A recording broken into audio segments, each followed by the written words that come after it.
n'a pas disparu, c'est juste que ce matin elle a décidé de faire n'importe nawak, qu'elle m'a cassé les bonbons. Donc elle est punie sur le côté, c'est comme ça. Salut, aujourd'hui vous l'avez vu, je vous retrouve pour vous présenter ma palle pour le mois de la fantaisie. Au jour où je tourne cette vidéo, je ne sais pas encore si Pikity Bookin va faire une vidéo présentative du challenge avec des catégories, des trucs pour les livres, j'en sais strictement rien. Mais qu'elle le fasse ou pas, j'ai décidé que je me ferai un mois de la fantaisie toute seule s'il le faut, je l'avais déjà dit dans des vlogs. Et si je tourne pas cette vidéo aujourd'hui, elle ne pourra pas sortir avant fin mai, début juin, ce qui n'a aucun intérêt pour un challenge qui se passe sur le mois de mai. Donc je me suis dit, tant pis, je la tourne maintenant, quitte à ce que dans 2 jours, Pikity Bookin poste sa vidéo. C'est pas grave. Du coup, comme je ne savais pas comment vous présenter les livres, je vous les présente dans l'ordre de celui que j'ai le plus de chance à lire, en gros de celui que je suis certaine de lire, à celui que je suis quasi certaine de pas lire. Ce sont tous des livres de fantasy. Il y en a une dizaine, je crois. Je sais plus, j'ai compté, mais je me rappelle déjà plus parce que je viens de me battre avec ma frange. Bref, du coup, je vous les montre tout de suite. Le premier, c'est Les Chroniques Homérides, le tome 2, l'ultime oracle de Alison Germain. Je l'avais précommandé, c'est le premier livre de ma vie que je précommande, mais j'avais vraiment envie de le lire. J'étais littéralement prête à l'acheter neuf, et surtout, je sais que les livres des éditions du Chat Noir, je ne les trouve pas d'occasion. Alors je sais bien évidemment, ils sont disponibles sur les sites si tu farfouilles, sur Depository, enfin je sais plus comment les noms ils s'appellent, parce que je commande jamais sur les sites d'occasion, parce que déjà de 1, j'adore aller en librairie d'occasion, c'est un truc que je kiffe faire vraiment, et de 2, il n'est pas question pour moi d'acheter un livre sans savoir dans quel état il est, donc je n'achète pas sur les sites. Et dans les magasins où je vais, je crois que j'ai jamais vu un livre des éditions du Chat Noir, jamais. Donc je me suis dit c'est pas grave, du coup je l'ai précommandé et j'ai eu ma petite carte avec ma petite dédicace. Du coup j'ai le tome 1 dédicacé et le tome 2 avec la petite carte, c'est très très cool. Je l'ai reçu fin mars je crois, sauf que j'avais déjà prévu les livres que je lirais courant avril pour avancer dans certaines sagas qui ne sont pas de la fantaisie. Et j'ai vérifié et c'est considéré comme de la fantaisie. Donc c'est sûr, je le lirai au mois de mai, peut-être même que je le lirai fin avril parce que j'ai vraiment hâte de le lire. Oui, je vous ai pas dit, mais j'ai tellement de livres à lire en fantaisie que je vais carrément tricher. Alors, je vais commencer fin avril et je finirai sûrement début juin. Voilà. Et pour ceux qui n'auraient pas vu, je vous remets en barre d'infos la vidéo que j'ai consacrée au tome 1 que j'avais lu dans le cadre du PLIB 2018. Voilà. Le deuxième, c'est aussi un tome 2, c'est Le Temps des Magiciens, l'éveil des sorciers de Cressida Cowell. Je l'ai trouvé, j'étais hyper contente de le trouver il n'y a pas très longtemps d'occasion. Je savais que c'était de la fantaisie, donc je vais le lire, c'est sûr. En plus, lui, il ne prendra pas énormément de temps parce qu'il est tout illustré. Voilà, je vais vous le montrer. Donc, il y a des pages normales avec que du texte, mais il y a pas mal de pages avec des illustrations, des jeux de taille, de caractères et trucs et tout. Voilà, je sais que ça va être très cool. J'avais adoré le tome 1 et j'ai vraiment hâte de retrouver nos 2 personnages qui sont là. Je sais plus du tout comment ils s'appellent. Xar et Sway, voilà, c'est ça. On est dans un monde un peu horrifique, mais horrifique gentil. Pour les enfants, c'est vraiment hyper cool. Et il est en 2e dans ma liste parce que j'ai vraiment hâte de le lire. Le 3e, si je ne dis pas de conneries, c'est un one shot, c'est Engrenage et Sortilège de Adrien Thomas. Lui c'est pareil, il est sorti en début d'année je crois, et je l'ai trouvé d'occasion, je suis hyper contente. De toute façon c'est simple, ah non, j'allais dire à part le Alison Germain, ils sont tous d'occasion, mais c'est pas vrai, je raconte des conneries. J'ai trop hâte de le lire. On est entre fantasy et steampunk, je ne sais pas de quoi ça parle et je ne veux pas savoir de quoi ça parle. La couverture, l'auteur que je voulais découvrir et le steampunk, ça m'a suffi pour vouloir le lire, donc je vais le lire. Et voilà, j'ai trop hâte. C'est pour ça qu'il est en 3e, même si je connais pas l'auteur, que je suis pas sûre d'aimer. J'ai trop envie de le lire et j'ai trop envie d'aimer en fait.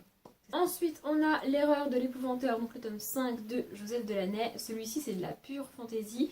On est avec un apprenti épouvanteur qui s'appelle Thomas et qui donc est accompagné d'un vieil épouvanteur qui s'appelle je sais plus comment. Et le derrière ne m'aide absolument pas. Voilà, c'est un tome 5. On est dans un monde avec des sorcières, des gnomes, des créatures un peu comme ça. Et le rôle de l'épouvanteur, c'est de débarrasser les villages et les gens de ces créatures-là qui les emmerdent, en gros. Et c'est assez sombre comme histoire et j'aime beaucoup. Ça fait un moment que j'ai pas lu de tome de cette saga-là. Celui-ci dort depuis quelques temps, mais depuis le début de l'année, j'ai pas énormément eu le temps j'ai pas trouvé le temps de le lire en fait. Donc, voilà, je me suis dit que le mois de la fantaisie, c'était un bon compromis pour le lire. Il faudrait aussi que je trouve le tome 6, mais pas tout de suite maintenant, parce que au mois d'avril, je suis en challenge 0 achat.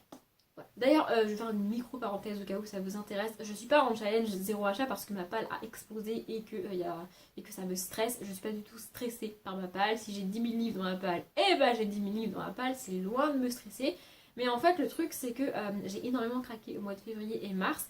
Et il y a énormément de livres dans ma palle qui me font envie. Donc je trouve débile de racheter des livres, certes qui me font envie, alors que j'en ai déjà plein dans ma palle. Je préfère acheter des livres à une période où je me retrouve face à ma palle en mode qu'est-ce que je lis, j'ai rien à lire alors qu'il y a des livres dans ma palle.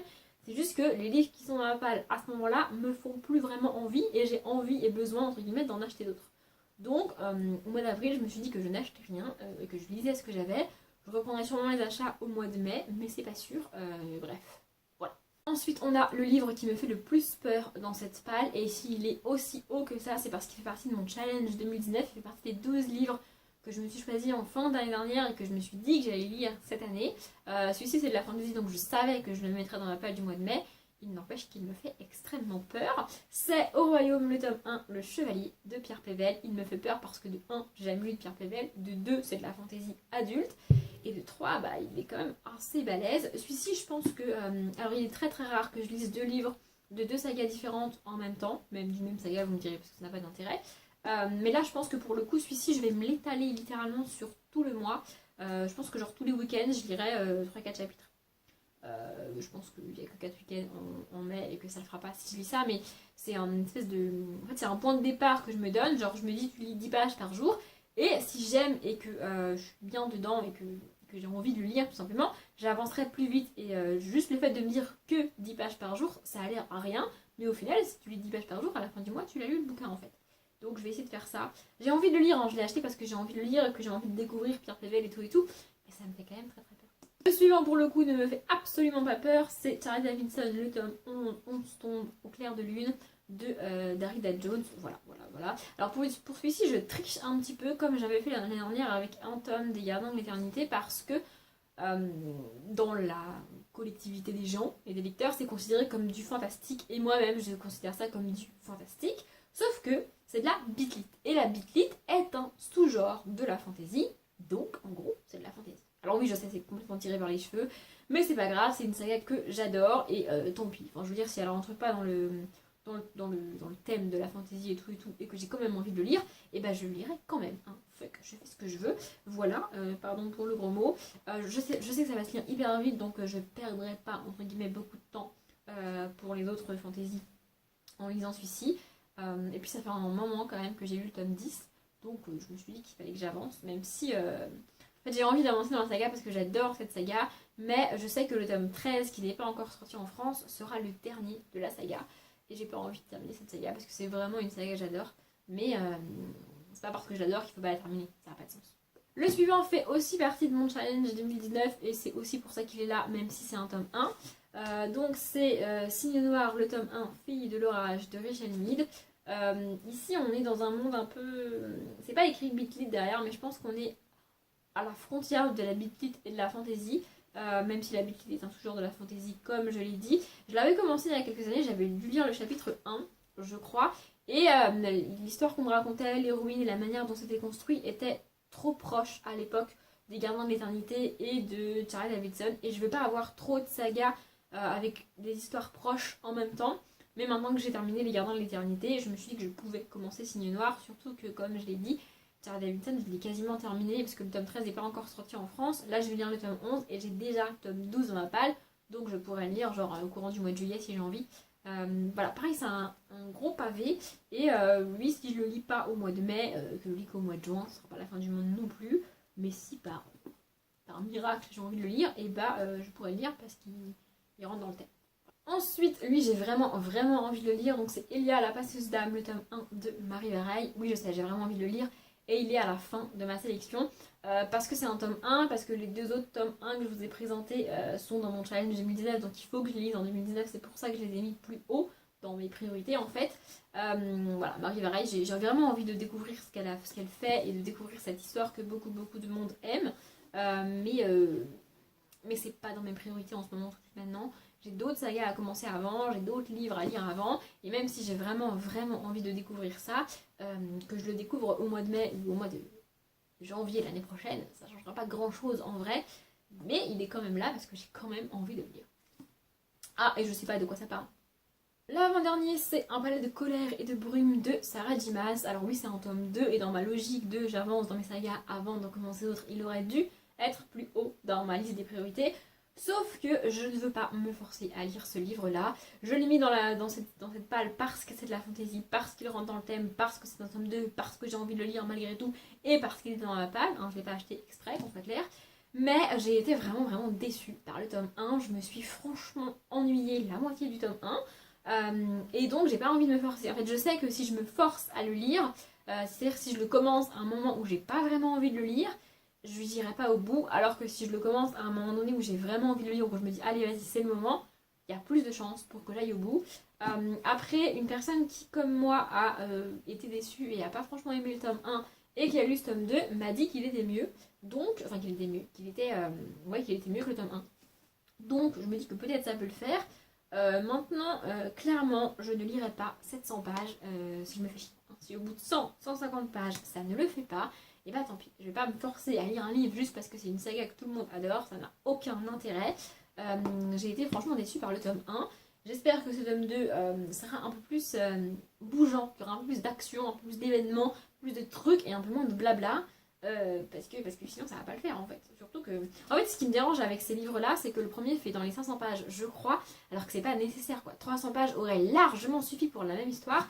Et ici, on est à 700 pages, donc c'est pareil, hein, s'il y a 200 ou 300 pages qui servent à rien, ça va me gaver. Donc voilà. Mais il est quand même là parce que c'est de la fantaisie et parce que pourquoi pas. Et enfin, le dernier, c'est un des derniers qui est arrivé dans la palle, c'est L'auberge entre les mondes, le tome 1, Péril en cuisine. Donc pareil, il est là parce que c'est de la fantaisie. Alors il y en a, il y a certains livres dans tous ceux que je viens de vous montrer qui sont soit considérés comme du fantastique, soit considérés comme de la fantaisie. Du coup j'étais un peu perdue et je me suis fiée à ce que en dit l'éditeur, tout simplement. Donc ici moi j'ai l'édition France Loisirs, je ne sais pas chez qui c'est édité à la base. Attendez, je vous dis ça tout de suite. Donc c'est chez Flammarion à la base et donc Flammarion a dit que c'était de la fantaisie. Voilà, celui-ci donc il est en dernier parce que c'est un tome 1, parce que les autres livres que je vous ai présentés avant sont encore une fois plus prioritaires sur celui-ci. Ça veut pas dire que je le lirai pas, hein. Je peux lire tout à fait celui-là et pas lire Elia à la passe dame, parce qu'il est plus court, parce que j'aurai envie de jeunesse à ce moment-là, parce que plein de raisons, on s'en fout. Mais voilà, c'est de la fantaisie. J'ai jamais lu de Jean-Luc Marcassel. J'ai dit que c'était Jean-Luc Marcassel qui l'avait écrit. Je crois pas, ben voilà, c'est Jean-Luc Marcassel qui l'a écrit. Je suis sûre que ça va se lire vite et que c'est très fun pour les enfants et pour les adultes. Pour moi, que j'aime ça d'ailleurs. Voilà, les chapitres sont très courts et je suis sûre que ça va se lire vite, c'est écrit gros. Je me répète parce que je sais absolument pas de quoi ça parle, à part qu'on a une auberge qui est située entre deux mondes. Merci Audrey. Voilà, mais il est très court, combien de pages il fait? Il fait 250 pages, même pas. Donc voilà. Je commence à divaguer, donc je m'arrête là. Je l'ai pas dit au début, mais si Piketty Bookin a fait une vidéo pour présenter le challenge de cette année, elle sera en barre d'informations évidemment. J'espère qu'elle le fera, mais comme je l'ai dit, qu'elle le fasse ou pas, moi je dirais de la fantaisie au mois de mai. Bref, j'espère que ça vous a plu. Comme d'habitude, je vous souhaite une bonne journée, un bon après-midi, un bon appétit ou une bonne nuit. Et je vous dis à bientôt.